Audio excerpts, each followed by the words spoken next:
very same people that reported that she disappeared suddenly hushed up, denied that she'd been disappeared and claimed they'd just made a mistake. From then on, the US officials and the Pakistani government vehemently denied that she had been arrested, that she'd been taken away. They claimed they didn't know where she was, they didn't know where the kids were, they didn't know who she was, and said, wipe their hands clean of it, this has nothing to do with us. She's still on the FBI wanted list as far as they're concerned. And so, I understand at this point, all of this is denied by the Americans, by the Pakistani government, but there is a lot of evidence, or at least enough evidence to call into serious question whether or not she was abducted, because people have said that she was actually in Bagram Detention Center in Afghanistan. An anonymous prisoner 650 was being held in Bagram. She was a lady. And for several years, the American government refused to identify who prisoner 650 was. They just didn't tell anyone. Muazzam Beg, some of you probably heard of him, ex-Guantanamo Bay guy, he actually mentioned Dr. Siddiqui in his book, The Enemy Combatant, and that actually created quite a lot of publicity for Dr. Aafia Siddiqui. People started linking prisoner 650 to Dr. Aafia Siddiqui. This is 4 years after she'd disappeared. June 2007, Amnesty International included Dr. Siddiqui on a list of people who there was evidence of secret detention by the United States and whose whereabouts were unknown. And also other organizations, the Asian Human Rights Watch, the Asian Human Rights Commission and Human Rights Watch started saying prisoner 650 is Dr. Aafia Siddiqui. And actually in 2008, more recently, yes?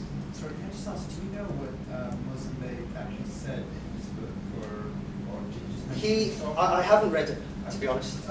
All I know is that he mentions that Dr. Siddiqui is prisoner 650 in his book.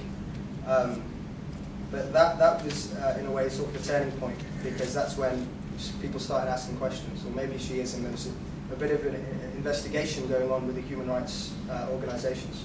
I haven't read it, maybe worth reading, I don't know.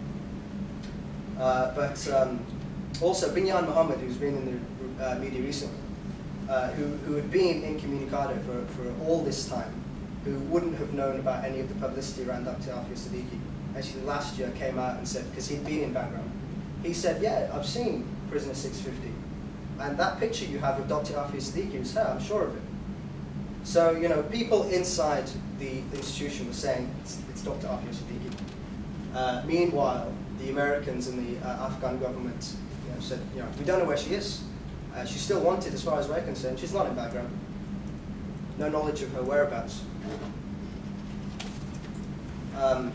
She'd allegedly been tortured in Bagram. Lord Nazir Ahmed, no longer a lord, started raising concerns in the UK Parliament, saying prisoner 650 has been tortured. We should do an investigation into this. Made a bit of an uproar about it, except no one really took any attention to what he was saying. All the big organizations, human rights organizations, started demanding to know the identity of prisoner 650.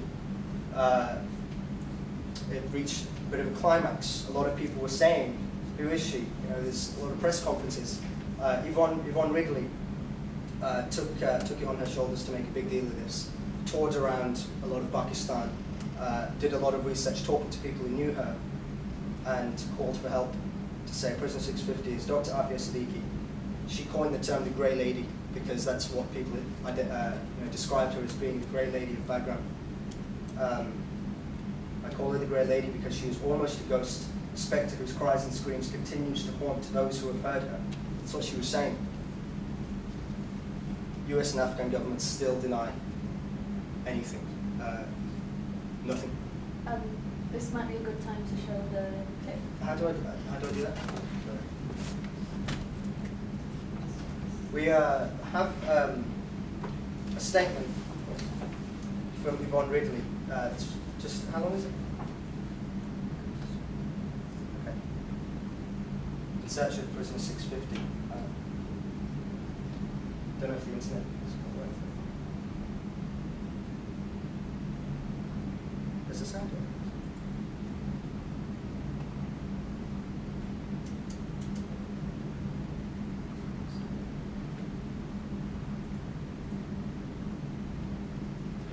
much time to do the technical stuff when we arrived, so do you know how to do it?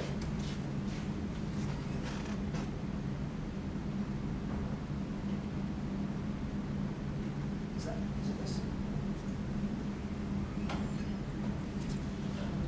All right, should we come back to it in the end? All right, we'll leave this for now, but this is a documentary that's been made called In Search of Prisoner 650, and it's Yvonne Ridley's search for answers in Pakistan. That's Yvonne Ridley there.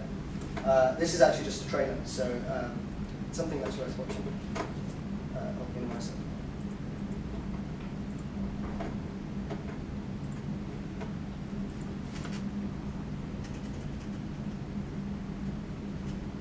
So anyway,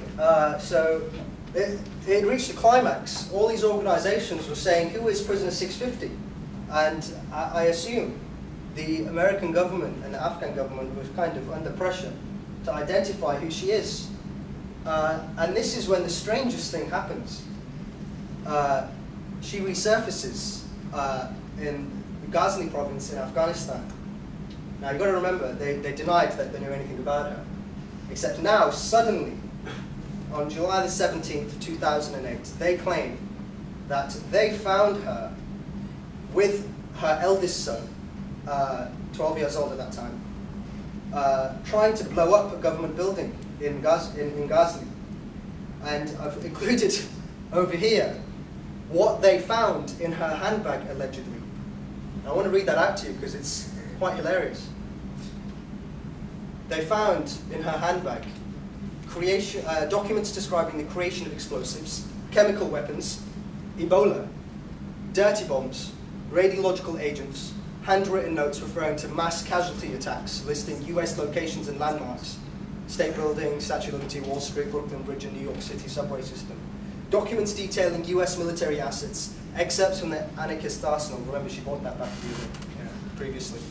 A 1 gigabyte thumb drive that contained 500 electrical documents, sort of correspondences referring to the attacks by cells, describing the US as an enemy, discussing recruitment of jihadists and training, maps of Ghazni, the provincial governor's compounds and the mosques he prayed in, photos of Pakistani military people, and other various notes, all in her handbag, apparently.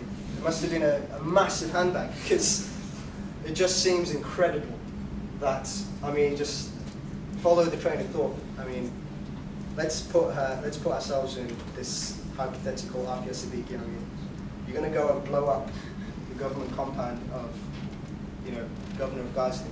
Would you have all of that in your handbag? No, is the answer.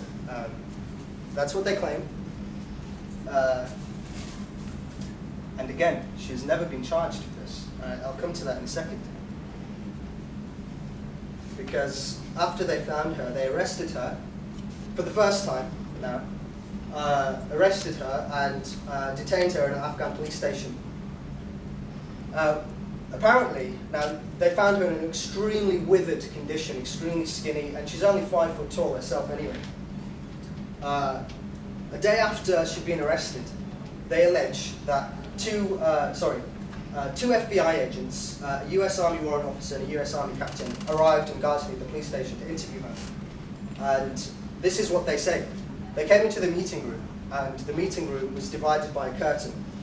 And the warrant officer came in with an M4 rifle that was loaded and ready to be fired. And he stupidly, apparently, sat right next to where the curtain was. He sat down on the chair and put his M4 rifle next to his chair.